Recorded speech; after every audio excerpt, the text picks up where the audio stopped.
We leave you this Sunday morning with red-bellied woodpeckers at Canaveral Marshes near Orlando, Florida.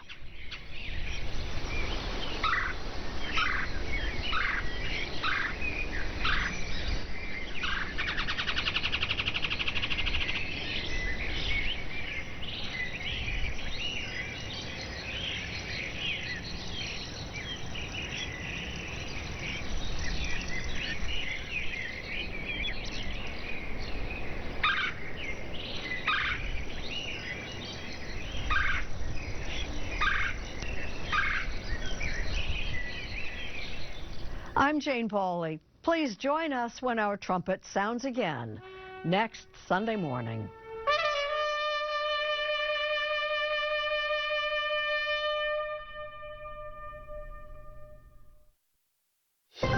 I'm Margaret Brennan in Washington, and this week on Face the Nation, tensions continue to boil over in the ice-laden city of Minneapolis, while the president's pursuit of Greenland prompts backlash from allies here and in Europe.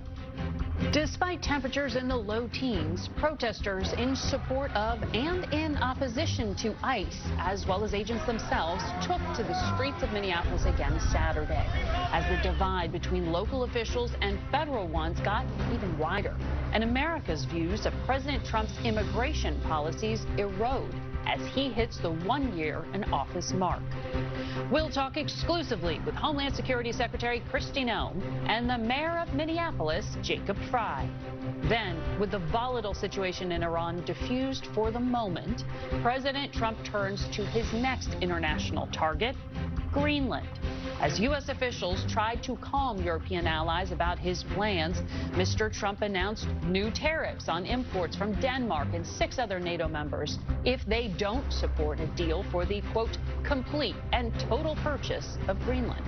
The top Democrat on the Senate Intelligence Committee, Mark Warner, and the head of a bipartisan congressional group supporting NATO, Republican Mike Turner, will both be here. It's all just ahead on Face the Nation.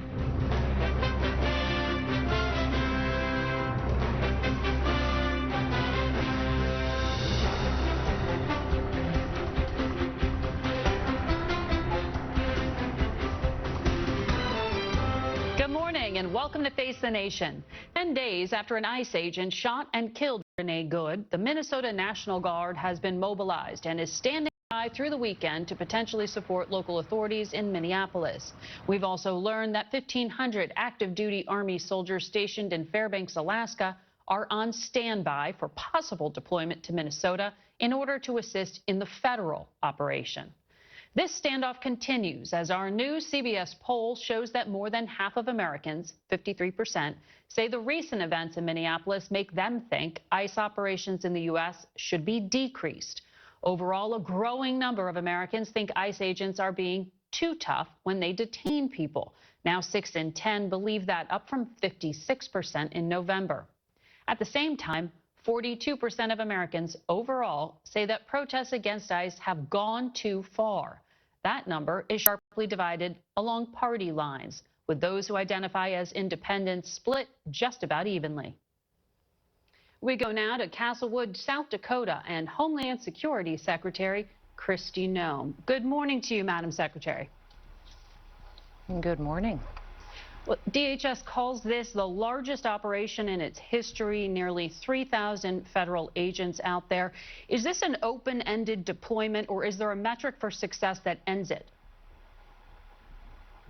Well, I think every day we get a murderer off the streets of Minneapolis, the public is safer, and President Trump is keeping his promise to the American people. And we literally have arrested and detained thousands of illegal criminals in Minnesota since President Trump came back into the White House. And I've never met a family that ever said, oh, I wish you would have left that rapist free. I wish you would have left that murderer on the streets. So we're just so thankful that we have a president that's upholding the law and is determined to make sure that the laws are applied equally to everyone.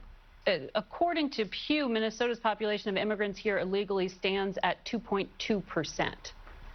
So how do you judge when you've gotten everyone off the streets that you say is, requiring your federal agents be there?